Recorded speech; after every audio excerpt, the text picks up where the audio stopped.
அருட்பெருஞ்சோதி அருட்பெருஞ்சோதி தனிப்பெரும் கருணை அருட்பெருஞ்சோதி. எல்லா உயிர்களும் இன்புற்று வாழ்க, வள்ளல் மலரடி வாழ்க வாழ்க, கொல்லா விரதம் குவளை எல்லாம் மூங்குக, நல்லோ நினைத்த நலம் பெறுக, நன்றி நினைத்த எல்லோரும் வாழ்க இசைந்து. உலக மக்களே, அறிவார்ந்த அன்பர்களே, ஆண்மநேய ஒருமைப்பாடுடைய அன்பர்களே, அருட்பெருஞ்சோதி ஆண்டவருடைய திருவிளையாடலை பார்த்து கொண்டிருக்கிறோம். அருட்பெருஞ்சோதி ஆண்டவருடைய திருவிளையாடல் திருவொற்பாவிலிருந்து 1ஆம் திருமுறை, 2ஆம் திருமுறை, 3ஆம் திருமுறை, 4ஆம் திருமுறை, 6ஆம் திருமுறை, இந்த திருமுறைகளில் இருக்கின்ற பாடல்களில் இருந்து அருட்பெருஞ்சோதி ஆண்டவர் எப்படியெல்லாம் திருவிளையாடல் செய்தார் என்பதை பார்த்து கொண்டிருக்கிறோம்.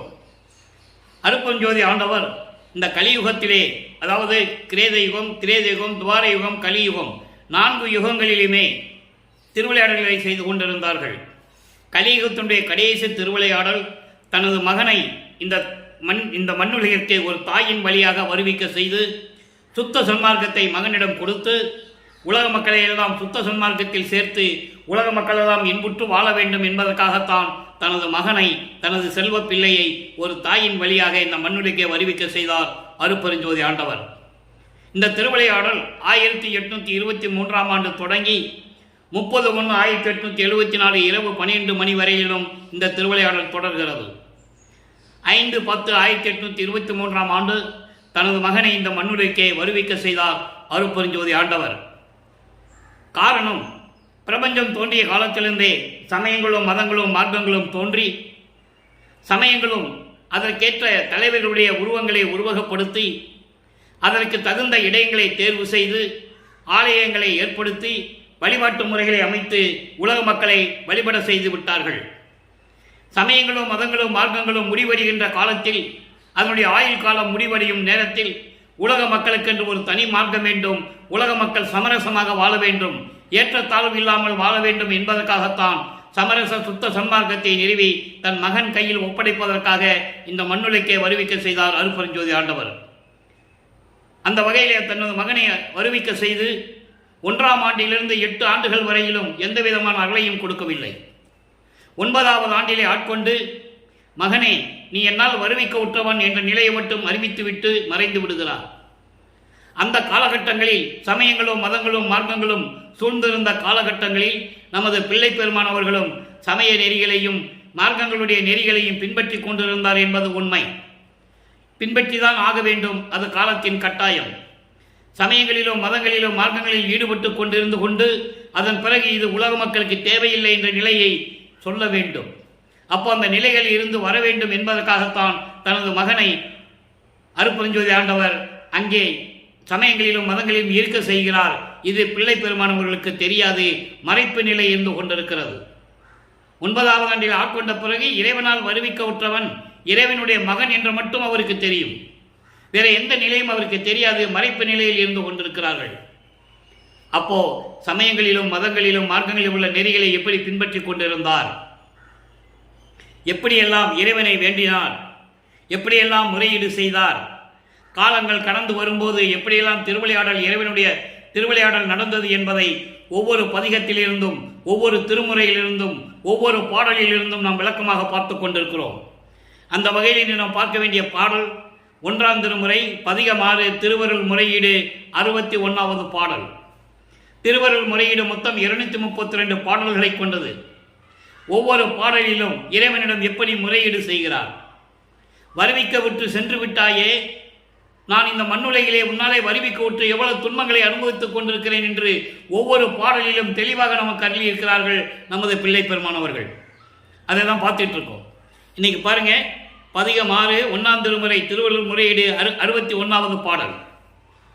பொன் நல்ல பணிய பொன்கின்று பூத்த சடையாய், இவ்வேளைக்கு உன் பொன் அருளாம் நன்கு நீ தரல் வேண்டும், அந்தோ துயர் எண்ணி என்னை தின்கின்றதே கொடும் பாம்பையும் பால் உண்ண செய்து கொளார் என்கின்ற ஞாலம்.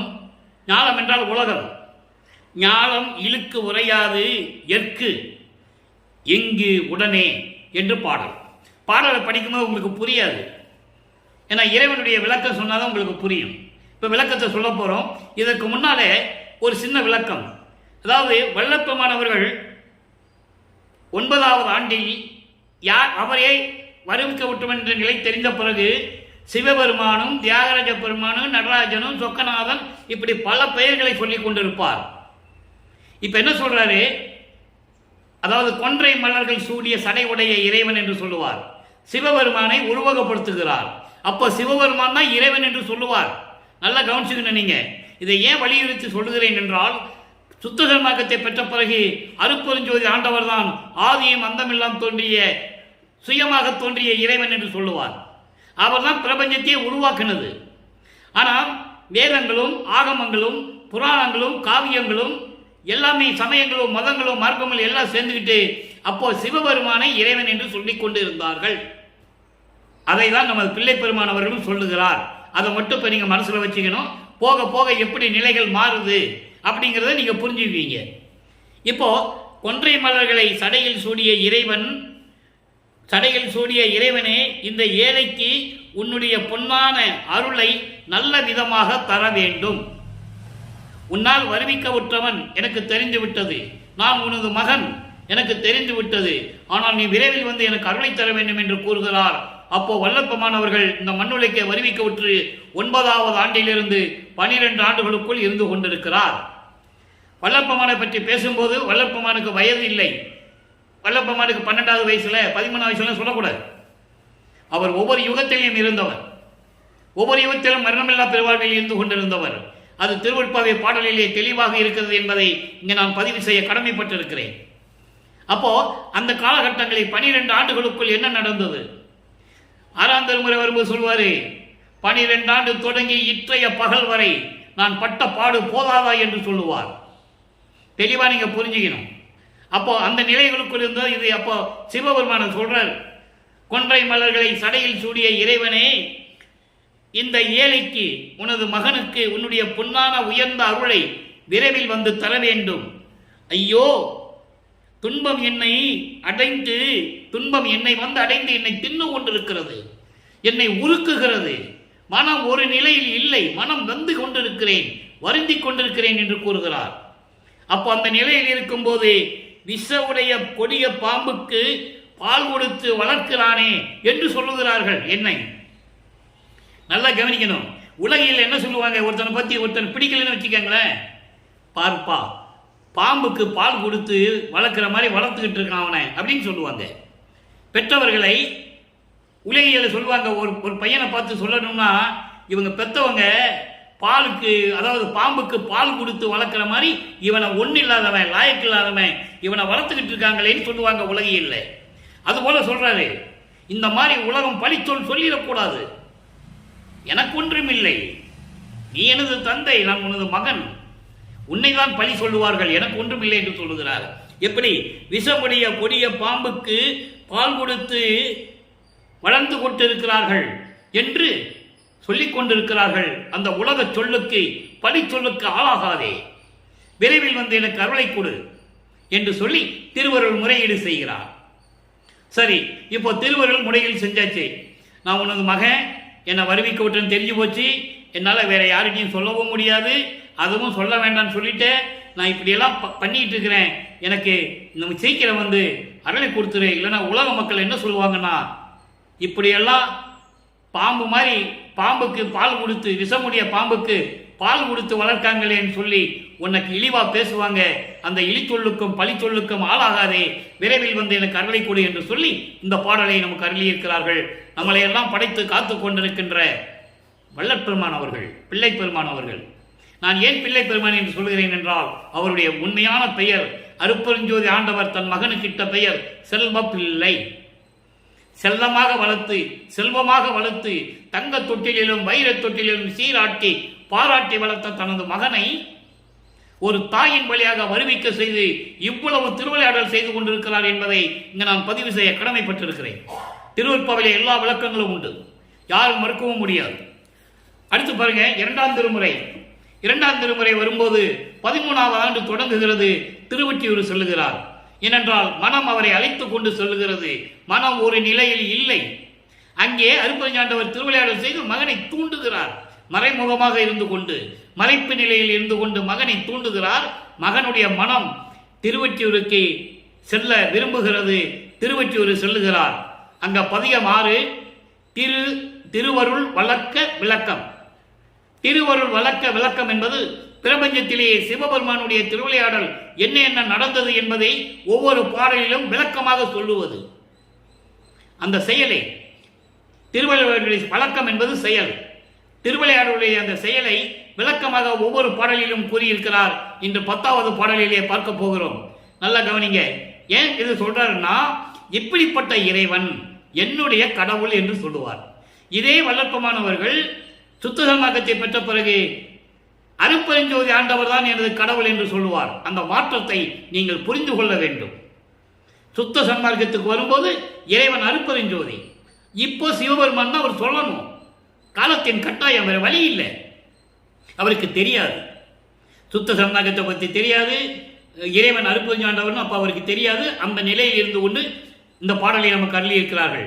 நல்லா கவனிங்க.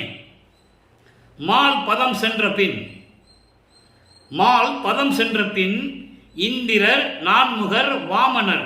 வாமனர் என்பது வாமன அவதாரம். திருமாலுடைய அவதாரம் வாமன அவதாரம். அதாவது மச்ச, கூர்ம, வராக, நரசிம்ம, வாமன, பரசுராம, இந்த 6 திருவிளையாடலும் கிரேத யுகத்தில் நடைபெறுகிறது.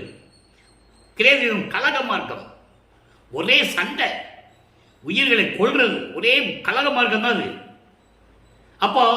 அப்போ இந்த 6 திருமுறைகளில் வாமனர் ஒரு திருவிளையாடல், ஒரு அவதாரம்.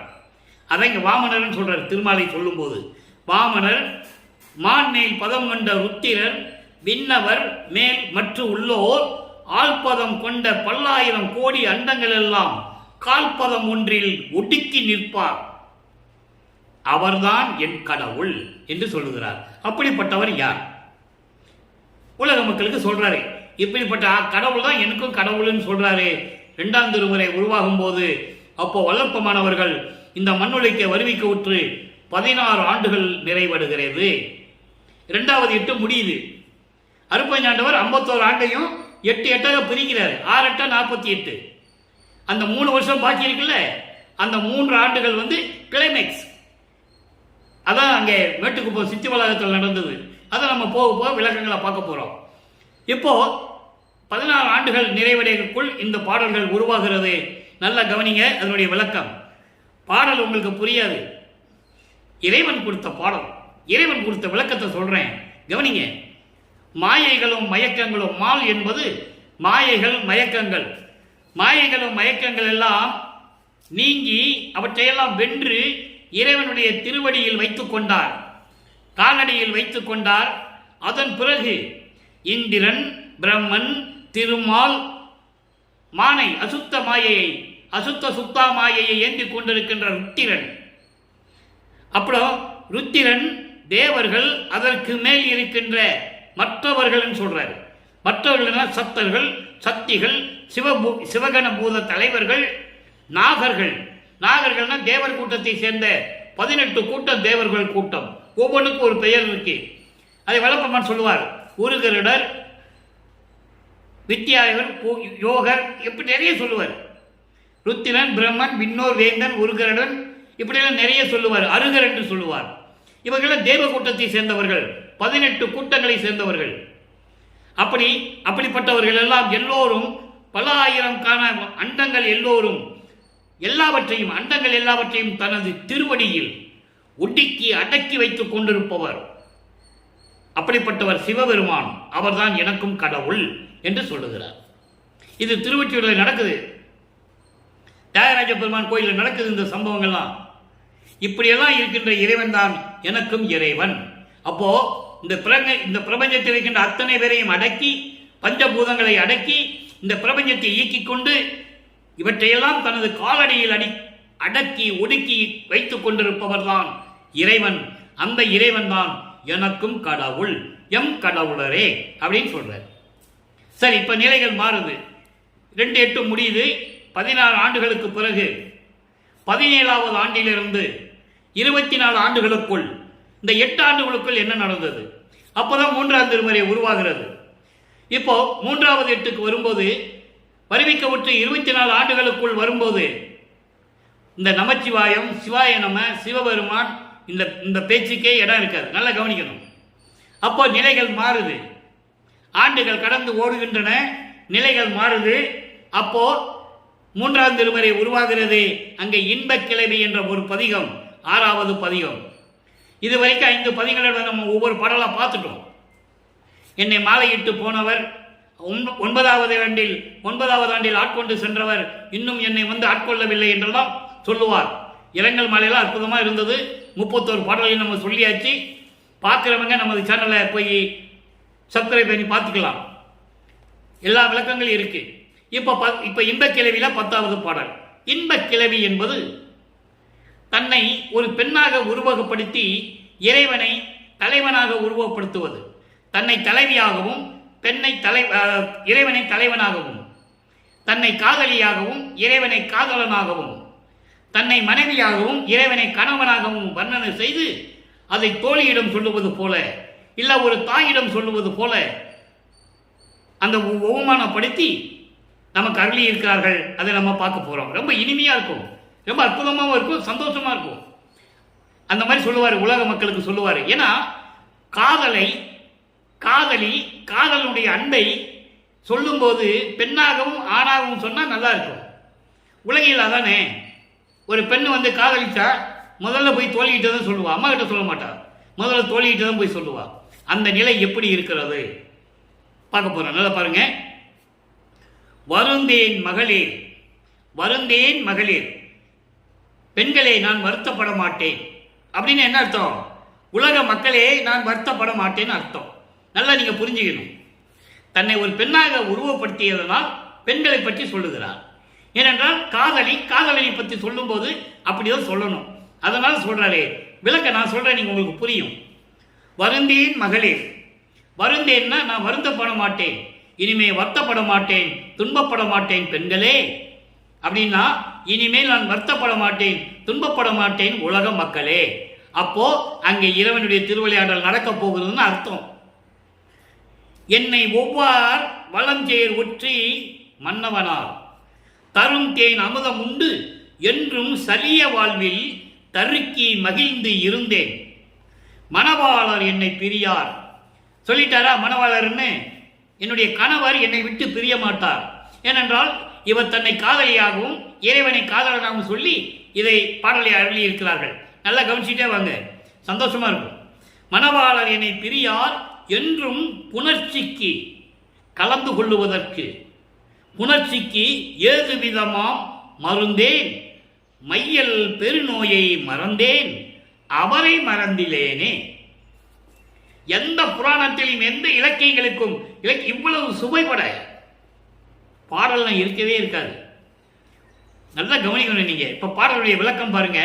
இவர் தன்னை காதலியாகவும் இறைவனை காதலனாகவும், தன்னை தலைவியாகவும் இறைவனை தலைவனாகவும், தன்னை மனைவியாகவும் இறைவனை கணவனாகவும் வர்ணனை செய்து இந்த பாடலை அருளி இருக்கிறார்கள். அதனுடைய விளக்கத்தை நான் உலக மக்களுக்கு எப்படி சொல்றாரு, அதான் விளக்கம். நமக்கு பாடலுடைய உள்பொருள், மைய கருத்து உலக மக்களுக்கு தேவை. அதனால்தான் திருவருட்பாவை நமக்கு கொடுத்தாரு வளர்ப்பெருமான். என்னைக்காவது ஒரு நாள் மக்கள் இதை தெரிந்து கொள்வாள் என்று. உலக மக்களே நான் வருத்தப்பட மாட்டேன், வளமுடைய எழில்மிகு ஒற்றையூரில், அதாவது நீர்நிலைகள் சூழ்ந்த, பண்ணைகள் சூழ்ந்த, பூஞ்சோலைகள் நிறைந்த திருவொற்றியூரில் இருக்கும் இறைவன், அந்த மன்னவன் கொடுக்கும் அருளமுதும் என்னும் தேனை உண்டு எக்காலத்தும் இந்த உலக வாழ்க்கையில், அதான் சொல்றாரு, சலிய வாழ்வில், சலிக்கின்ற வாழ்வு, சலிப்பு சகிக்க முடியல உலகியல் வாழ்க்கை. அதான் சொல்றாரு, உலக வாழ்க்கையில் இந்த மண்ணுலையில் என்னை விட்டு எனது மணவாளர், எனது இறைவன், மணவாளர்னா இறைவன், எனது இறைவன் என்னை விட்டு பிரிய மாட்டார் என்ற ஆணவத்தில், செருக்கோடு ஆணவத்தில் இருந்தேன். அதாவது என்ன சொல்றாருன்னா, இறைவன் என்னை வருவிக்க உற்று, மகனே நீ என்னால் வருவிக்க உற்றவன் என்ற நிலையை 9வது ஆண்டில் தெரிவித்து விட்டு மறைந்து விட்டார். எந்த அருளையும் கொடுக்கவில்லை, எனக்கு என்ன செய்வதென்றே தெரியவில்லை. அதன் பிறகு திருவொற்றியூருக்கு சென்றேன். திருவொற்றியூரிலும் எந்த விதமான பலனும் எனக்கு கிடைக்கவில்லை. எனவே உலக மக்களே, இனிமேல் நான் வருந்த மாட்டேன். எனக்கு தெரிந்து விட்டது, இவன் தான் என் தந்தை என்று தெரிந்து விட்டது, எனது இறைவன் என்று தெரிந்து விட்டது. அதனால் நான் வருந்த மாட்டேன். உலக மக்களே, திருவொற்றியூரில் இருக்கின்ற இறைவன் அவனுடைய அருள் அமுதம் உண்டு. இந்த சலிப்படிந்த இந்த உலக வாழ்க்கையை விட்டு நீங்கி என்றைக்காவது ஒரு நாள் நான் அவரிடம் சேர்வேன் என்ற நம்பிக்கையோடு ஆணவத்தோடு நான் இருந்தேன். ஆணவனம் என்ன? பயங்கரமான உறுதி, யாரையும் அவர் அசைக்க முடியாது. அந்த நிலையில் நான் இருந்தேன். என்னோடு கலந்து கொள்வதற்கு வசதியாக இறைவன் என்னோடு வந்து கலந்து கொள்ள வேண்டும், என்னிடம் வந்து சேர வேண்டும் என்பதற்காக காமம் என்கின்ற பெரு நோயை நான் விட்டு விட்டேன். எப்படி சொல்ற பாருங்க, காமத்தை நீக்கணும். காமம், குரோதம், லோபம், மோகம், மதம், மாச்சரியம், இந்த 6 பிண்ட துருசுகள், இந்த 6 பிண்ட துரிசுகளையும் நீக்கினால்தான் அடுத்த நிலைக்கு போக முடியும். அதனால் இவரை அறியாமலேயே இவர் காமத்தை கடந்து கொண்டிருக்கிறார். மனம், சித்தம், புத்தி, அகங்காரம் இவரை அறியாமலேயே கடந்து கொண்டிருக்கிறார். 2ஆம் திருமுறையிலிருந்து வரும்போது அதை விட்டு வந்து கொண்டிருக்கிறார். அதே போல சரியை, கிரியை, யோகம், இந்த 12 நிலைகள் இவரை அறியாமலே இவர் கடந்து கொண்டிருக்கிறார். அந்த நிலையை அருட்பெருஞ்சாண்டவர் தன் மகனுக்கு உருவாக்கி கொண்டிருக்கிறார் என்பதை இங்கே நான் பதிவு செய்ய கடமைப்பட்டிருக்கிறேன். திடீர்னு கடந்துட முடியாது. 32 ஆண்டுகள் வரைக்கும் வருவிக்க விட்டு 32 ஆண்டுகள் வரைக்கும் இப்படிதான் காலம் வீணாக போய்கிட்டு இருக்கு. அப்ப அதுக்கு மேல சரியை கிரியை கடக்கணும்னா மறுபடியும் பல வருடங்கள் ஆகும். அப்ப இவரை அறியாமலேயே சமயங்களிலும் மதங்களிலும் மார்க்கங்களிலும் இருக்க செய்து அந்த நிலையை கடந்து கொண்டிருக்கிறார். சரியை என்பது உருவ வழிபாடு, கிரியை என்பது அந்த உருவத்தை வேள்வியை வளர்த்து மந்திரங்கள் சொல்லி வழிபடுவது செய்வது, யோக நிலையிலிருந்து வழிபடுவது. இப்போ திருவொற்றில் இருந்துட்டு இவரை அறியாமலே இவர் வழிபட்டுக் கொண்டிருக்கிறார். அப்போ இந்த நிலையில் அவரை அறியாமலே கடந்து கொண்டிருக்கிறார். அருட்பெருஞ்சாண்டவர் கடத்தி கொண்டிருக்கிறார் மகனை. அதை நீங்க நல்லா புரிஞ்சுக்கணும். இந்த விளக்கெல்லாம் வேற யாரும் சொல்ல முடியாது, இறைவன் அருளை பெற்றாதான் சொல்ல முடியும். அப்போ இந்த நிலையிலிருந்து போகும்போது சொல்றாரு, காமம் என்னும் பெருநோயை நான் விட்டு விட்டேன். அப்போ காமம், குரோதம், லோபம் கடக்கணும். அதுல முதல் படி காமம். காமத்தை கடந்து விட்டார். காமத்தை மறந்து விட்டேன் என்று சொல்லுகிறார். மறந்தேன் என்றால் நான் அதை விட்டு விட்டேன். அவரை மறந்தில்லேனே, காமத்தை மறந்து விட்டேன். என் கணவரை மறக்கவில்லை. அதாவது எனது இறைவனை நான் மறக்கவில்லை, மறக்கவும் மாட்டேன் என்று சொல்லுவார். ஒரு பாடலிலே சொல்லுவார், உன்னை மறக்கவும் மாட்டேன், மற்ற தேவர்களை மதிக்கவும் மாட்டேன் என்று சொல்லுவார். அந்த பாடலுடைய விளக்கெல்லாம் இனிமே தான் நம்ம பார்க்க போறோம். அற்புதமா இருக்கும். இறைவனுடைய திருவிளையாடல் எப்படி இருக்கும்னு நினைக்கிறீங்க? கேட்க கேட்க இனிமையா இருக்கும். உள்ளம் அப்படியே மகிழ்ச்சியோடு இருக்கும். மற்ற புராணங்களிலும் காவியங்களில் சொன்ன திருவிளையாடல்கள் வேற, அது வேற விஷயம். சுயநலத்துக்காக ஏற்பட்ட திருவிளையாடல்கள் எல்லாமே சுயநலத்துக்காக ஏற்பட்ட திருவிளையாடல்கள். திருவருட்பாளர் திருவிளையாடல் அப்படி அல்ல. தன் மகனை ஒரு நோக்கத்திற்காக மண்ணுழைக்க வருவிக்க செய்து உலக மக்கள் துன்பப்பட்டுக் கொண்டிருக்கிறார்களே, மாறுபட்ட கருத்துக்களோடு முரண்பட்டு பல மதங்களிலே சார்ந்து கொண்டு இருக்கிறாங்களே, எல்லாரும் சமரசமாக வாழ வேண்டும், உயிர் இரக்கத்தோடு வாழ வேண்டும், ஜீவகாரண ஒழுக்கத்தில் இருக்க வேண்டும் என்ற நோக்கத்திற்காகத்தான் தனது மகனை இங்க வருவிக்க செய்தார். அதை நீங்க புரிஞ்சுக்கணும். இப்போ 3 திருமுறை முடிஞ்சிருச்சு. 24 முடிஞ்சிருச்சு. எந்த விதமான பலனும் இல்லை, எந்த விதமான அருளையும் பெற முடியவில்லை. ஆனா விஷயங்கள்லாம் தெரிஞ்சு போச்சு, என்னென்ன இருக்குதுன்னு தெரிஞ்சு போச்சு, அறிவிக்கு வந்துருச்சு. ஆனா 4ஆம் திருமுறை உருவாகிறது. எப்படி இறைவனுடைய திருவிளையாடல் நடக்குது நல்லா கவனிச்சுக்கணும். முதல்ல ஏமசித்தி தான், அதுக்கப்புறம் தான் சாகா கல்வி. சாகா கல்வியை வாங்கணும்னா சுத்த சன்மார்க்கத்தில் இருக்கணும். சாகா கல்வியை மற்ற மதங்களையும் மார்க்கங்களையும் சார்ந்திருந்தால் சாகா கல்வி கிடைக்காது. அதனால தன் மகனுக்கு முதல்ல ஏமசித்தியை கொடுத்துட்டார். 32வது ஆண்டில் ஏமசித்தியை கொடுக்கிறார். அது எப்படி கொடுக்கிறார், என்னென்ன விஷயம் அப்படின்றத இப்ப நம்ம பார்க்க போறோம். அதற்கு முன்னால் அன்பு மாலை உருவதற்கு முன்னால் 4ஆம் திருமுறையிலே ஒரு திருவிளையாடல். நனக்கோடி அம்மையாரை தாலி கட்டி, அதாவது திருமாங்கல்யம் பூட்டி அந்த அம்மாவுக்கு மோட்ச வீட்டை காட்டி விமோசனத்தை காட்டியது. இது மறக்க முடியாத ஒரு திருவிளையாடல் திருவிழ்ப்பாவிலே இருக்கிறது. உலக மக்களுக்கு யாருமே சொல்லல, சும்மா உலகில் பேசுனாங்க. மனைவியை அக்கா மகளை தாலி கட்டிட்டு விட்டுட்டு வந்துட்டாரு, இப்படிதான் பேசுனாங்க. அப்படி அல்ல, இது இறைநிலை. இறைவனுக்கு இறைநிலைக்கு ஏற்ற ஒரு காரியம் அது திருவிளையாடல். புராணங்களிலே எவ்வளவோ உண்டு, அதையெல்லாம் ஏற்றுக்கொண்டு விட்டார்கள். மக்களிடம் பேசினார்கள், ஏற்றுக்கொண்டார்கள். இங்க மக்களிடம் யாரும் பேசல. நனக்கோடி அம்மையாரை பத்தி யாரும் பேசலையே, சும்மா பொதுப்படையா பேசுனாங்க. அவரை அக்கா பொண்ணு, இவர் தாய் மாமனாரு, கல்யாணம் பண்ண சொன்னாங்க, இவர் வேண்டான்னு சொன்னாரு, அப்புறம் வற்புறுத்தி கல்யாணம் பண்ண சொன்னாங்க, தாலியை கட்டினாரு, முடிஞ்சு போச்சு, இப்படிதான் சொன்னாங்க. ஆனா அப்படி அல்ல. 27வது ஆண்டு வல்லப்பெருமானவர்கள் வருவிக்க உற்ற 27வது ஆண்டில் அந்த காரியத்தை முடிக்கணும். ஏன்னா ஆண்டுகள் ஓடிக்கொண்டிருக்கிறது. அப்போ அதற்காகவே அந்த தருமபுரி அம்மையாரும் அந்த குடும்பத்திலே அந்த உறவுக்காராக பின்னாக வந்தது. இது ஏற்கனவே பாடலில் உண்டு, திருவிருப்பாவிலே யாரும் மறுக்க முடியாது. ஒரு மாது பெற்ற மகன் பொருட்டாக உவந்த முன்ன ஒரு மாமனாகி வழக்கு உரைத்தாய், என் வழக்கு உரைத்ததற்கு இரு நிலத்து போல் வேடம் கட்டி இருத்திக்களோ, திருமால் வணங்கும் பதத்துவா நான் உன் சிறுவன் என்றே பாடல் உண்டு. என்கிட்ட ஒரு வழக்கு சொன்னேன், ஒரு பெண்ணுக்கு தாய் மாமனாக்கி தாலி கட்ட சொன்னேன். அதுக்கப்புறம் என்ன சொல்லிட்டேன், விண்ணுலகத்துக்கும் மண்ணுலகத்துக்கும் இந்த ரகசியம் தெரியக்கூடாதுன்னு சொல்லிட்டேன், வேஷம் மட்டும் போட்டுத்தான் இருக்கணும்னு சொல்லிட்டேன். அப்படிதான் இது வரைக்கும் நான் வாழ்ந்துட்டு இருக்கேன்னு சொல்றார் பாட்டில். ஆக நனக்கோடி அம்மையாருக்கு தாலி கட்டி திருமாங்கல்யம் பூட்டி மோட்ச வீட்டை காட்டி விமோசனத்தை கொடுத்தது. அதன் பிறகுதான் அன்பு மாலை உருவாகிறது. ஏமசித்தியை கையில் பெறுகிறார். ஒவ்வொன்றா பற்றுகளை விட்டுட்டு வராரு. நல்லா புரிஞ்சுக்கணும். அவரு நனக்கோடி அம்மையாரை தாலி கட்டி தெருவில் விட்டு வந்துடல, பற்றுகளை விட வேண்டும். இதற்காகவே வருவிக்க உற்றவர். உலகியல் வாழ்க்கையை விட வேண்டும், சம்சார வாழ்க்கையை விட வேண்டும். இது உலகியல் இருக்கிறது வேற. இவர் இறைவனாக வேண்டும் இல்லை, அதுக்கு படிப்படியாக வந்துகிட்டு இருக்கணும் இல்லை. அப்போ அந்த நிலையில் இருக்கும்போது அன்பு மாலை உருவாகிறது. அந்த பாடலை பாருங்க. 17வது பாடல். ஏறிய நான் ஒரு நிலையில் ஏற அறியாது. நல்லா கவனிக்கணும். ஏற்கனவே அந்த விளக்கம் சொல்லியிருக்கேன். ஏமசித்தி இப்ப வாங்குறார். வருவிக்க விட்டு 32 ஆண்டுகள் முடிஞ்சு போச்சு. கடைசி கட்டத்தில் 32வது ஆண்டுடைய கடைசி கட்டத்தில் ஏமசித்தியை வாங்குறாரு. அப்போ இந்த பாடல் உருவாகிறது. சாகா கல்வி இன்னும் வாங்கல. சுத்த சன்மார்க்கம் இருக்கிறது தெரியும். அருப்பஞ்சாண்டவர் யாருன்னு தெரியும். இங்கே சிவபெருமானு நமச்சிவாயா ஓம் நமச்சிவாயா எல்லாம் வராது. நல்லா கவனிச்சுக்கணும் நீங்க. அப்ப நிலைகள் மாறுது. சமயங்களும் மதங்களும் மார்க்கங்களும் வேண்டான்றாரு. அவங்க அப்பா சொல்றாரு, மகன் இந்த பாடலை கொடுக்கிறாரு. நல்லா கவனிங்க. ஏறிய நான் ஒரு நிலையில் ஏற அறியாது இழைக்கின்ற காலத்து என் இழப்பையெல்லாம் ஒளிய வீரிய ஓர் பருவ சக்தி என்னை கை கொடுத்து. நல்லா கவனிக்க நண்பர்களே. நிலைகள் மாறுகிறது. இறைவனுடைய திருவிளையாடல் தொடர்கிறது. எப்படி நடக்கிறது பார்க்கணும் நீங்க.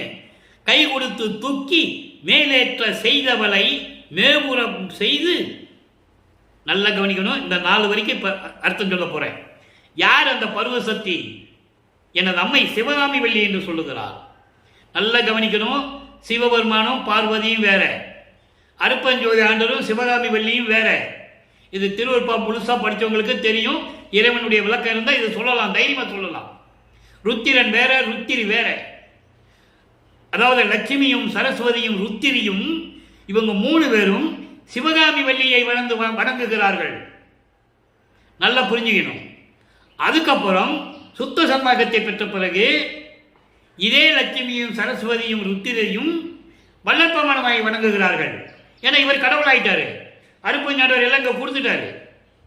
அப்ப இந்த உலகத்தை இயக்கிறது இவர் தான். அதுக்கப்புறம் பிரம்மனும் திருமாலு ருத்திரனும் மாணவர்களும் அருப்பஞ்சாண்டவரை வணங்குவாங்க. பதவியே அரசாட்சிய மகனுக்கு கொடுத்த பிறகு எல்லாரும் வல்லற்பமானை வணங்குவாங்க. பாடல்ல இருக்கு, விளக்கம் கொடுத்திருக்காரு வல்லற்பமான். அதை நம்ம பார்த்துட்டு இருக்கோம். இப்போ அப்படிப்பட்ட இந்த 4 வரினா ஒரு நிலையில நான் மேல்நிலைக்கு சென்று கொண்டிருக்கும் போது ஏற முடியாமல் வழி தெரியாமல் நின்று கொண்டிருந்த போது ஒரு கை என்னை தூக்கி விட்டது. யாருன்னா என் அம்மை சிவகாமி வள்ளி. அவள்தான் பருவ சக்தி என்று சொல்லுகிறார். அப்படிப்பட்ட சிவகாமி வள்ளியை தூக்கி விட்டது. சிவகாமி வள்ளி என்னை தூக்கி விட்டால் அப்படிப்பட்ட சிவகாமி வள்ளியை மணந்து கொண்ட எனது இறைவனே, மகனை மேலேற செய்து விட்டாயே என்று சிவகாமி வள்ளியை அனைத்து கொஞ்சி மகிழிய இறைவனே. எப்படி சொல்ற பாருங்க. அதுக்கப்புறம் பாருங்க, தேறிய நீர் போல எனது சித்தம் மிக தேறி. ஏற்கனவே கலங்கி போயிருந்தது தண்ணி, சாக்கடை மாதிரி. எப்படி சமயங்களும் மதங்களும் மார்க்கங்களும் சேர்ந்துக்கிட்டு ஒரே கலக்கல். என் புத்தியை தெளிவடையல. அப்போ அதையெல்லாம் நீக்கி எனது புத்தியை, எனது அறிவை தெளிவாக்கி. எப்படி சொல்றாருன்னு நீங்க கவனிக்கணும். என் அறிவை தெளிவாக்கி தெளிந்தெழவும் செய்தனை இச்செய்கை எவர் செய்வார்? இதை யார் செய்ய முடியும்? தந்தை மகனுக்கு தான் செய்ய முடியும். வேறு யாரும் செய்ய முடியாது. அப்படிப்பட்ட நிலையில் இருந்து கொண்டு ஊரிய மெய் அன்புடையார் உள்ளம் எனும் பொதுவில், ஊரிய மெய் அன்புடையார் உள்ளம் என்னும் பொதுவில். இங்கதான் சொல்றாரு மெய் உடையார். இன்னும் சுத்த சரணாகன்னு சொல்லல, நல்லா கவனிக்கணும். நீங்க உண்மையாக இருக்கின்ற நெறியில் இருந்து கொண்டிருக்கின்ற அடியார்கள் என்று சொல்லுகிறார். 6ஆம் திருமுறை வரும்போது தெளிவா சொல்லுவார் சுத்த சன்மார்க்கம். இப்போ சமயங்களும் மதங்களும் மார்க்க நிலையை விட்டு வெளியே வரும்போது இதான் அவரால் சொல்ல முடியும். அதை மட்டும் தான் சொல்றாரு.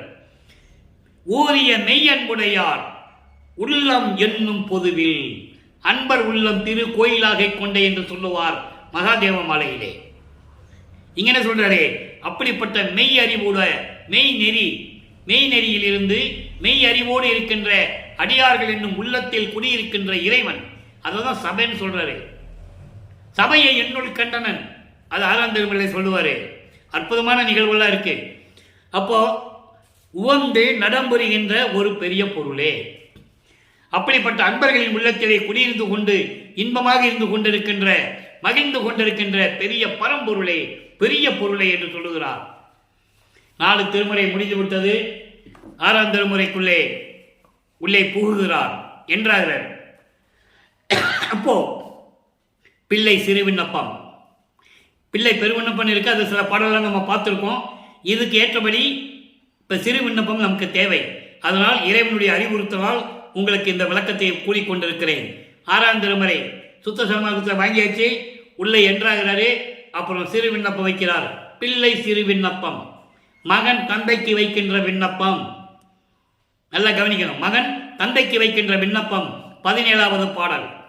உருமலி உலகில், உலகை எப்படி சொல்றாரு பாருங்க. உருமலி உலகில் சண்டையும் சச்சரவும் மாயைகளும் மயக்கங்களும் ஆசைகளும் கொண்ட இந்த உலகில், அதான் உருமலி, பல வகையான உருவங்களில் இருப்பது, பல வகையான உருவங்களில் இருப்பது, துன்பப்பட்டு கொண்டிருப்பது, அதான் உருமலி உலகில் உன்னை நான் கலந்தே. கலியுகம், ஏன்னா கலியுகத்தினுடைய கடைசி கட்டத்தில் இது சொல்றாரு.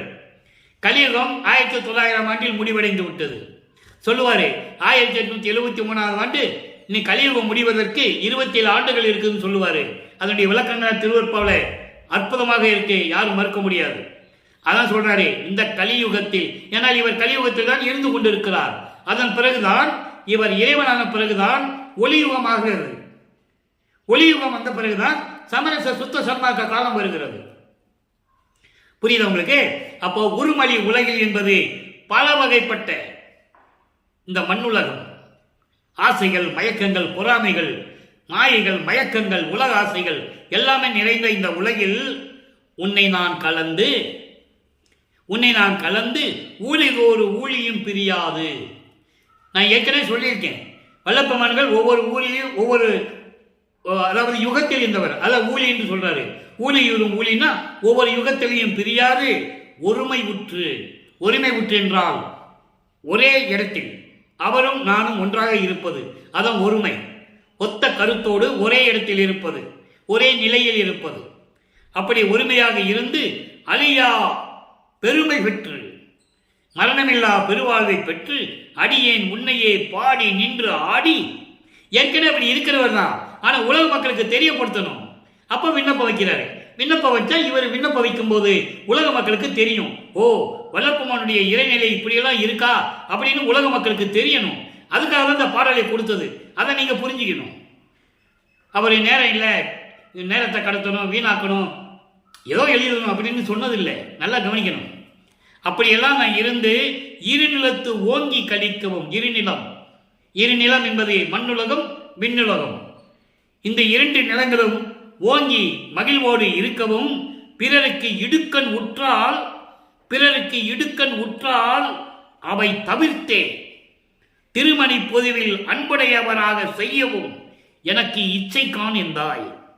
எப்படி அவருக்கு விருப்பமா? நல்லா கேட்டீங்களே, எப்படி விருப்பம் சொல்றார் பாருங்க. இப்படிப்பட்ட இந்த மண்ணுலகிலே மாயைகளும் மயக்கங்களும் பொறாமைகளும் சூழ்ச்சிகளும் இருக்கின்ற இந்த உலகத்தில் நான் உன்னோட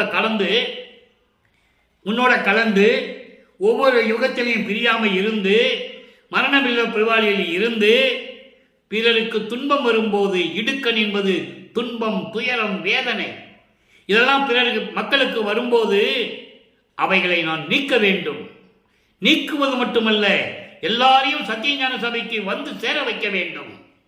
திருமணி புதுவில் சத்தியஞான சபையில் அன்புடையவராக செய்யும் அந்த இச்சை, செய்யவும் இச்சை எனக்கு இருக்கிறது என்று சொல்லுகிறார். எல்லாரையும் சுத்த சன்மார்க்கத்தில் சேர்த்து எல்லாருக்கும் துன்பம் வந்தால் அதை நீக்கவர்களுடைய சக்தியை வேண்டும், எல்லாரையும் சேர்க்க வேண்டும், எல்லாரையும் சத்தியஞான சபைக்கு வரவழைக்க வேண்டும். இதுதான் என்னுடைய விருப்பம் என்று சொல்லி இந்த விண்ணப்பத்தை வைக்கிறார். அற்புதமான விண்ணப்பம். யார் இந்த பிரபஞ்சம் தோன்றிய காலத்திலிருந்தே எத்தனையோ கவிஞர்கள், எத்தனையோ புலவர்கள், ரிஷிகள், முனிவர்கள் எத்தனையோ பேர் தோன்றினார்கள். எதற்காக தவம் இருந்தார்கள்? சுயநலத்திற்காக. தனக்கு அருள் வேண்டும், தாங்கள் இந்த உலகை ஆள வேண்டும், இந்த உலகை ஆள வேண்டும், செல்வ செழிப்போடு இருக்க வேண்டும், பேர் புகழோடு இருக்க வேண்டும். இப்படிதான் வரங்கெட்டு வரம் வாங்கினார்களே தவிர உலக மக்கள் இன்பமாக இருக்க வேண்டும், உலக மக்களுக்கு துன்பம் வந்தால் அவற்றையெல்லாம் நீக்கி உலக மக்களை சந்தோஷப்படுத்த வேண்டும், எல்லாரையும் சத்தியஞான சபைக்கு கொண்டு வர வைக்க வேண்டும், எல்லோரும் சுத்த சன்மார்க்கத்தில் இருக்க வேண்டும். இதுதான் என்னுடைய விருப்பம் என்று விண்ணப்பம் வைக்கிறார். எவ்வளவு அற்புதங்கிறத நீங்க புரிஞ்சுக்கணும். அடுத்து சுத்த சன்மார்க்க வேண்டுகோள். அடுத்து வேண்டுகோள், சுத்த சன்மார்க்கத்தில் என்னென்ன வேண்டுகோள், எப்படி வைக்கிறாரு, உலக மக்களுக்கெல்லாம் எப்படி காப்பாற்றணும்னு சொல்றாரு. 8வது பாடல். அச்சா, அச்சா என்றால் அப்பா, என் அப்பா, என் தந்தையே, நான் வேண்டுதல் கேட்டு அருள் புரிதல் வேண்டும். 6 அந்த நிலைகளெல்லாம் அறிந்து அடைதல் வேண்டும். 6 அந்தங்கள், கலாந்தம், யோகாந்தம், போதாந்தம், நாதாந்தம், சித்தாந்தம், வேதாந்தம், இப்படி 6 அந்தங்களையும் நான் கடந்து அவற்றை கண்டுகொள்ளல் வேண்டும். எச்சார்புமாகி உயிருக்கு இதம் புரிதல் வேண்டும். எல்லா நிலைகளிலும் இருந்து கொண்டு எல்லா உயிர்களுக்கும் நான் இன்பம் தர வேண்டும். என்னை அடுத்தார் தமக்கெல்லாம் இன்பு தரல் வேண்டும். நல்லா கவனிக்கணும். என்னை அடுத்தார், அண்டர்லைன். என்னை அடுத்தார் என்பது சுத்த சன்மார்க்கத்தில் இருக்கின்றவர்களுக்கு. அவன்தான் கொலையும் புலையும் தவிர்த்திருக்க முடியும். சுத்த சன்மார்க்கத்தில் இருக்கின்றவர்கள் தான் உயிர் இரக்கம் இருக்கும். ஒரு உயிர் வேதனைப்படும் போது ஐயோ வேதனைப்படுகிறது என்ற ஒரு இரக்கம், உயிர் இரக்கம் சுத்த சன்மார்க்கத்தை சேர்ந்தவனுக்கு தான் இருக்கும். வேற யாருக்கு இருக்காது? 100%. பசி வந்துட்டா பசியை போக்கக்கூடிய அந்த தவிப்பு, அந்த தாகம் எல்லாமே சுத்த சன்மார்க்கத்தை இருக்கிறவங்களுக்கு தான் இருக்கும். அதான் சொல்றாரு, என்னை அடுத்தார், என்னோடு இருக்கின்ற சுத்த சன்மார்க்கத்தை சேர்ந்தவர்களுக்கெல்லாம் இன்பு தரல் வேண்டும். இச்சாதி சமய விகற்பங்கள் எல்லாம் தவிர்த்து எவ்வுலகமும் சன்மார்க்கம் பொதுவடைதல் வேண்டும். சாதி சமய மதம் எல்லாவற்றையும் நீக்கி உலக மக்கள் எல்லோரும் சமரசமாக சுத்த சன்மார்க்கத்தில் இருக்க வேண்டும். தெளிவா சொல்றாரு. சாதியும் மதமும் சமயமும் காணா ஆதியானாதயாம் அருப்பெருஞ்சோதி. சாதி மதமும் சமயமும் பொய் என ஆதியில் உணர்த்தி அருப்பெருஞ்சோதி. ஆக எவ்வுலகமும் சன்மார்க்கம் பொதுவடைதல் வேண்டும். உச்சாதி ஆதம் என்ற அந்தமில்லா திருவடிவில் ஞானம் உடையாயும் கலந்து ஓங்கும் ஒருமையும் வேண்டுவனே. எனவே இறைவனே, நீயும் நானும் ஒன்றாக கலந்து ஒன்றாக இருக்க வேண்டும் என்று ஒரு விண்ணப்பம் வைக்கிறார். ஆக உலக மக்கள் இன்பமாக இருக்க வேண்டும், உலக மக்கள் எல்லாம் சுத்த சன்மார்க்கத்தில் இருக்க வேண்டும். அவனுக்கு தான் உயிர் இரக்கம் இருக்கும். ஜீவதானிய ஒழுக்கம் சுத்த சன்மார்க்கத்தில் இருக்கின்றவர்களுக்கு தான் தெரியும் என்பதை நான் இங்கே பதிவு செய்ய கடமைப்பட்டிருக்கிறேன். அடுத்து ஆன்ம தரிசனம் பாருங்க. விளக்கம் போய்கிட்டே இருக்குது பாருங்க. ஆன்ம தரிசனம் பதிகம் 22 3வது பாடல். ஆன்மாவுடைய தரிசனம் எப்படி இருக்கும்? சுத்த சன்மார்க்கத்தில் இருந்து கொண்டு, ஜீவகாரண்யத்தில் இருந்து கொண்டு, உயிர் இரக்கத்தோடு இருந்தால் அந்த ஆன்மா எப்படி இருக்கும்? அந்த தரிசனம் எப்படி இருக்கும் பாருங்க. கழித்த போதெல்லாம் நின் இயல் உணர்ந்தே கழித்தனன், கண்கள் நீர் ததும்பி துளித்த போதெல்லாம் நின் அருள் நினைத்தே துளித்தனன். இறைவனை எப்படி வணங்க சொல்றாரு? அவர் வணங்க சொல்வது போல நமக்கு சொல்றாரு. அதை நீங்க புரிஞ்சுக்கணும். அவர் இறைவனுடைய மகன். அவர் ஏன் சொல்றாருன்னா உலக மக்களுக்காக சொல்றாரு. நம்ம எப்படி சொல்லணும் இறைவன் கிட்ட?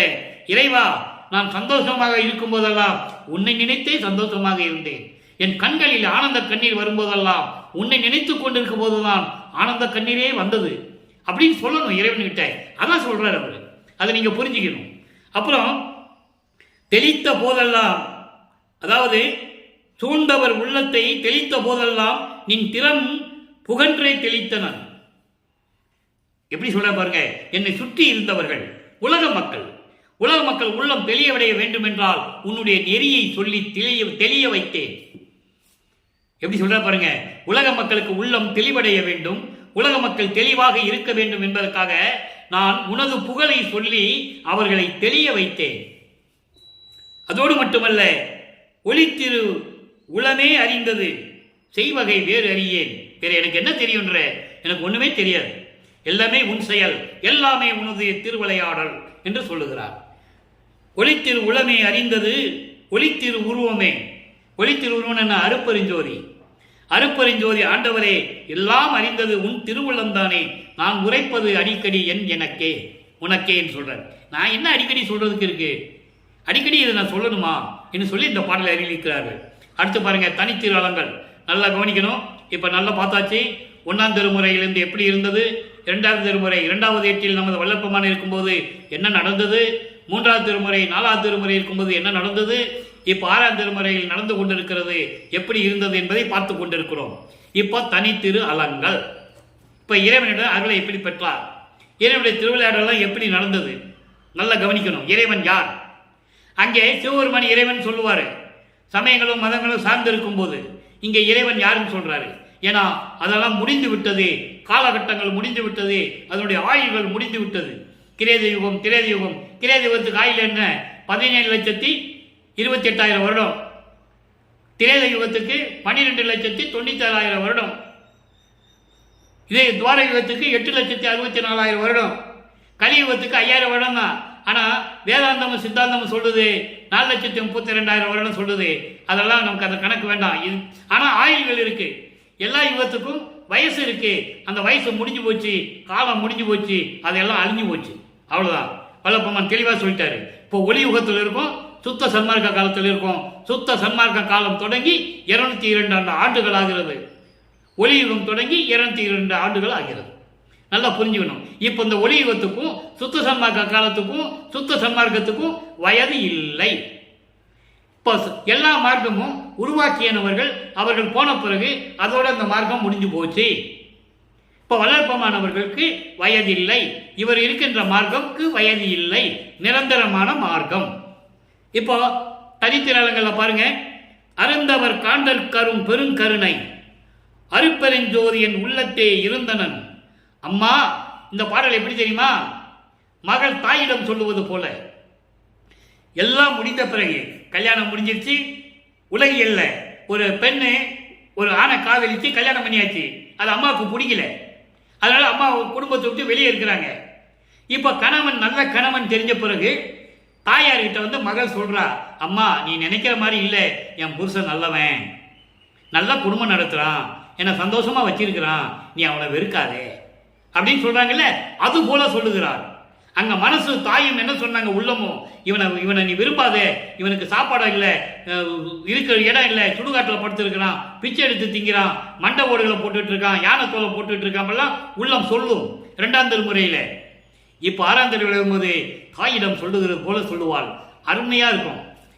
இருந்தனன், அம்மா நான் செய்த தவம்தான் என்னையோ என்னையோ என்றார்.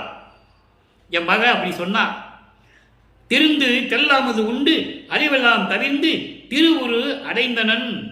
அம்மா நான் அப்படி இல்லை, உன் மருமக அப்படி இல்லை, எல்லாரும் வச்சு என்னை நல்லா வச்சு காப்பாத்துறாரு, எல்லாருலையும் கொடுத்துட்டாரு, முத்தேகத்தையும் கொடுத்துட்டாரு, ஞான அமுதத்தையும் கொடுத்துட்டாரு, சத்தியஞான சபையையும் கொடுத்துட்டாரு, மகாமந்திரத்தையும் கொடுத்துட்டாரு, ஞான மருந்து மாமணியும் சுத்த சமாகமும் சத்தியஞான சபையும் என்கிட்ட கொடுத்துட்டாரு, மந்திர நிறைவும். மந்திர நிறைவன் என்ன? மகா மந்திரத்தை பரிபூர்ணமாக எனக்கு கொடுத்துட்டாரு, இதெல்லாம் எனக்கு கிடைச்சிச்சு அம்மா, நீ மருமகனை தவறா நினைக்காதன்னு சொல்லுவது போல, உலகியல்ல ஒரு பெண் அம்மா கிட்ட சொல்லுவது போல உலக மக்களுக்கு சொல்றாரு. உலக மக்களே, நான் வருவிக்க விட்டு நான் இருந்ததெல்லாம் உண்மைதான், என்னை வந்து கவனிக்க மாட்டேன்றான், அருளை கொடுக்க மாட்டேன்றாரு, என்னை வித்து போயிட்டாரு, என்னை இப்படியெல்லாம் வச்சுட்டு துன்புறுத்துறாரு சொல்லதெல்லாம் உண்மைதான் உலக மக்களே. எப்படி சொல்றாரு பாருங்க, உண்மைதான் உலக மக்களே, நான் இல்லைன்னு சொல்லல, ஆனா உலக மக்களே இப்ப அப்படி அல்ல. சுத்த சன்மார்க்கத்தை கொடுத்துட்டாரு, சத்தியஞான சபையை கொடுத்துட்டாரு, மரணமில்லா பெருவாழ்வை கொடுத்துட்டாரு, முத்தேகத்தை கொடுத்துட்டாரு, சாகா கல்வியை கொடுத்துட்டாரு, மகாமந்திரத்தையும் கொடுத்துட்டாரு, நல்ல நேரத்தில் கொடுத்துட்டாரு. உலக மக்களே நீங்களும் தெரிஞ்சுக்கங்க, தவறா நினைக்காதீங்க. அருப்பஞ்சாண்டவர் தான் கடவுள், அவர் தான் பூர்வமான கடவுள், ஆரியமந்தமில்லா கடவுள் என்று சொல்லி உலக மக்களுக்கு சொல்றார். எவ்வளவு அற்புதமா இருங்க பாடல். இதெல்லாம் சொல்லணும் மக்கள்கிட்ட சொன்னாதானே தெரியும். எல்லாம் மூடி மறைத்து விட்டார்கள். அங்க பிரபஞ்சம் தோன்றும் போது அவங்க மறைச்சாங்க, இப்போ சுத்த சன்மார்க்கத்தில் இருந்து கொண்டு இதை மறைக்கிறாங்க. எப்படி ஒரு வேதனை பாருங்க. அப்புறம் பாருங்க மெய்யருள் வியப்பில் எப்படி சொல்றாரு. நேரம் கடந்து கொண்டு இருக்கிறது, நல்லா கவனிங்க.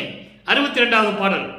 காமக்கடலை கடந்து, காமத்தை கடக்கணும்னு சொன்னார்ல, அங்க மறுபடியும் சொல்றாரு.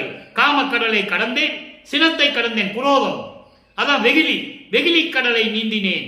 இதெல்லாம் போனாதான் இறைவனாக முடியும். நல்லா கவனிக்கணும். காமம், குரோதம், லோகம், மோகம், மதம், ஆச்சரியம் ஒவ்வொன்றா சொல்லிட்டே வராரு. இங்க எல்லாத்தையும் சொல்றாரு. காமக்கடலை நீந்தினேன், வெகுளிக்கடலை நீந்தினேன். வெகுளி என்றால் சினம், துன்பமான கரிய மயக்க கடலை தாண்டி. மயக்கம் என்ன? மோகம். ஆக காமத்தை சொல்றாரு, குரோதத்தை சொல்றாரு, மோகத்தை சொல்றாரு, ஆணவத்தை சொல்றாரு. நல்லா கவனிக்கணும். செருக்கு சொல்றாரு. அப்ப இவற்றெல்லாம் கடந்து தாண்டி இறைவனுடைய திருவடியை நான் அடைந்து விட்டேன். சேமப்பொதுவில் நடம் கண்டு எனது சிறுமை நீங்கினேன். சேமப்பொது எங்க? திருச்சிற்றம்பலம். இங்க சொல்லுவாங்க அவர் இருப்பாருப்பா, 6 மாசம் எங்கேயாவது போயிடுவாரு, ஓடி போயிடுவாரு, எங்கேயாவது காணாம போயிடுவாரு அப்படின்னு தான் சொல்லுவாங்க. அப்படி இல்லை. அங்க பாதுகாப்பான திருச்சிற்றம்பலத்திலே நான் இருந்து கொண்டிருந்தேன்.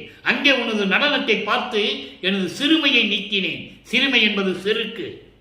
ஆக அந்த 6 துரிசுகளையும் இந்த ஒரு 4 வரியில சொல்றாரு. அதை நீங்க புரிஞ்சுக்கணும். அப்படியெல்லாம் நீக்கினேன், சிற்றம்பலத்து நடம் கண்டு வந்து மிகவும் ஓங்கினேன். திரும்பி நான் வந்துட்டேன் எங்க? சித்தி விளாதத்துக்கு. இதெல்லாம் கடக்கிறதுக்கு தான் நாங்க போனேன். எல்லாம் கடந்து முடிஞ்சிட்டு திரும்பி இவங்க வந்துட்டேன். சிற்றம்பலத்து நடம் கண்டு வந்து மிகவும் ஓங்கினேன். மிகவும் சந்தோஷமா இருக்கிறேன், நானே பேரின்பமாக இருக்கிறேன், சிவானந்த அனுபவமாக இருக்கிறேன் என்று சொல்லுகிறார். எவ்வளவு அற்புதம் பாருங்க. அடுத்து ஒரே ஒரு பாடல். அம்பலவாணர் ஆட வருகை. எளிமையான பாடல், விளக்கம், பெரிய விளக்கம். இது விளக்கம் சொல்லணும்னா எவ்வளவு சொல்லலாம். நான் சுருக்கமா சொல்றேன், 2 நிமிஷத்துல சொல்லணும், டைம் ஆகிட்டு இருக்கு. வேறு முகம் பாரேன் என்னோடு ஆடவாரேன். வேறு முகம் என்பது உன்னை தவிர இந்த பிரம்மன், திருமால், ருத்திரன், இந்த பல தலைவர்கள் இருந்தார்களே, வானவர்கள் யாராக இருந்தாலும் சரி, வேறு யாரையும் நான் பார்க்க மாட்டேன். என்னோடு ஆடவாரேன். ஆடவாரின் என்ன? டான்ஸ் ஆட வர கூப்பிடுறாரா? இல்ல. ஆடவாரி என்றால் என்னோடு கலந்து கொள்ள நீ வர வேண்டும். நீ என்னோடு கலந்து கொண்டால்தான் 5 தொழிலையும் நான் செய்வேன் என்று சொல்லுவார். 5 தொழிலும் என்பால் அளித்தனை அது கொண்டு செய்வதை தெரிவித்து இன்று நீ என்னோடு ஒன்றாய் சேர்ந்து இருத்தல் வேண்டும். பாடல் இருக்கு. ஆக என்னோடு ஆடவாரி வெட்கமெல்லாம் விட்டு விட்டேன். எதுக்கு வெக்கம் சொல்றாரு? நல்லா புரிஞ்சுக்கணும். வெக்கம் என்பது இந்த சமயங்களையும் மதங்களையும் மார்க்கங்களையும் இருக்கும்போது எவ்வளவு அவமானப்பட்டேன், அதெல்லாம் நான் விட்டுட்டேன், அதெல்லாம் விடு, நீ என்னோட கலந்து கொள்ள வான்னு சொல்றாரு. மாற்றுவதற்கு எண்ணாதீர். இதை தவிர வேற எதையும் நினைக்கக்கூடாது. நீ அப்படி எண்ணிட்டா நான் உயிரை மாய்ப்பேன், உயிரோடு நான் இருக்க மாட்டேன். கூற்று உதைத்த சேவடியே, மரணத்தை விரட்டி அடித்த திருவடைய உடைய இறைவனே, அருப்பெருஞ்சோதி ஆண்டவரே, கூற்றை உதைத்த, மரண பயத்தை நீக்கிய, மரணத்தை உன் திருவடியாரால் உன் காலால் எட்டி உதைத்து நீக்கிய இறைவனை, அருப்பெருஞ்சோதியே, கொண்டு குலம் குறியாதே. நான் செய்த தவறுகளையெல்லாம் நினைத்துக் கொண்டு நீ இருக்க வேண்டாம். நான் உன் மகனாக வந்து விட்டேன். சுத்த சன்மார்க்கத்தை கொடுத்து விட்டாய், அதையும் பெற்று விட்டேன். எனவே விரைவில் வருகை என்று கூறுகிறார். அதான் அம்பலவாணர் ஆட வருகை என்ற பதிகத்தை நம் கருளி இருக்கிறார்கள் என்பதை நீங்கள் புரிந்து கொள்ள வேண்டும்.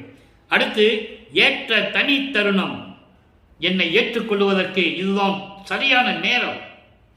இதுதான் சரியான நேரம். நீ ஆடவாரி, என்னோடு கலந்து கொள்ள நீ வர வேண்டும். என்னுடைய நாயகரே, என்னோடு சேர்ந்து ஆடவாரி என்று சொல்லி இந்த பாடலை நாம் கருதி இருக்கிறார்கள். இதை அன்பர்களே, இன்றைய திருவிளையாடலை நாம் பார்த்தோம். திருவிளையாடல் தொடர்ந்து கொண்டே இருக்கும். 4 ஆண்டுகளுக்கு உள்ளது. என ஒவ்வொரு பாடலையும் சொல்லி அந்த விளக்கத்தை சொல்லி இறைவனுடைய திருவிளையாடலை மக்களுக்கு புரிய வைக்க வேண்டும். ஒவ்வொரு நிலையிலும் வல்லப்பெருமான் எப்படி இருந்தார் என்பதை, இந்த மண்ணுக்கு வருவிக்க விட்டு எப்படியெல்லாம் துன்பப்பட்டார், வருத்தப்பட்டார், கவலைப்பட்டார் என்பதை நீங்கள் புரிந்து கொள்ள வேண்டும். ஏனென்றால் இறைவனாக மகன் தெரிந்தும் கூட, இறைவன் மகன் என்று தெரிந்தும் கூட துன்பப்பட்டார். அந்த நிலையில் இறைவன் திருவிளையாடல் செய்து கொண்டிருக்கிறார் என்பதை நீங்கள் புரிந்து கொள்ள வேண்டும். மகன் பக்குவப்பட வேண்டும், தயாராக வேண்டும். இந்த பிரபஞ்சத்தை இயக்குவதற்கான எல்லா தகுதியும் உறுதியும் தன் மகனுக்கு வர வேண்டும். இந்த நிலையில் இருந்து கொண்டு அருட்பெருஞ்சாண்டவர் திருவிளையாடல் செய்தார் என்பதை நான் இங்கே பதிவு செய்ய கடமைப்பட்டிருக்கிறேன். சும்மாவா? ஒரு ஆபீஸவே மெயின்டைன் பண்ண முடியாது, ஒரு மேனேஜராக இருந்துட்டு ஸ்டாஃப்களை மெயின்டைன் பண்ண முடியாது. உலகத்தை, பிரபஞ்சத்தை மெயின்டைன் பண்ணணும், உலகத்தை இயக்கணும். அப்புறம் அதுக்கான சக்திகள் எல்லாம் பெறணும், அதுக்கு தன் மகன் பக்குவப்படணும். அதுக்கு தான் இந்த நிகழ்வுகள் நடந்து கொண்டிருக்கிறது என்பதை கூறி, எனவே உலக மக்களே, நீங்கள் அனைவரும் சுத்த சன்மார்க்கத்தில் இணைந்து கொலையும் புலையும் தவிர்த்து, புலை என்பது மாமிசத்தை உண்பது, அசைவ உணவுகளை உண்பது, இதெல்லாம் நீக்க வேண்டும். இதெல்லாம் இருக்கக்கூடாது. சைவ நெறியில் இருந்து கொண்டு மண் அகல் விளக்கிலே தீபமேற்றி குத்து விளக்கு, காமாட்சி விளக்கு இதெல்லாம் ஏற்றக்கூடாது. மண் விளக்கு, அகல் விளக்கிலே மண்ணெண்ணெய், அதாவது நல்லெண்ணெய், மன்னிக்கவும் நல்லெண்ணெய் போட்டு திரி போட்டு ஏற்றி அருட்பெருஞ்சோதி அருட்பெருஞ்சோதி தனிப்பெருங்கனை அருட்பெருஞ்சோதி மகாமந்திரத்தை உச்சரித்து கொலையும் புலையும் தவிர்த்து இறைவனை வணங்கி இறைவனை அருளை பெற்றுக்கொண்டு இந்த வையகத்தில் நீங்கள் வாழ்வாங்க வாழ வேண்டும் என்ற வாழ்த்தி விடைபெறுகிறேன். இந்த வள்ளலார் ஊழியன். மீண்டும் நாளை சந்திப்போம். நன்றி, வணக்கம். அருட்பெருஞ்சோதி அருட்பெருஞ்சோதி தனிப்பெருங்கனை அருட்பெருஞ்சோதி. மீண்டும் இறைவனுடைய திருவிளையாடல் நாளை தொடரும்.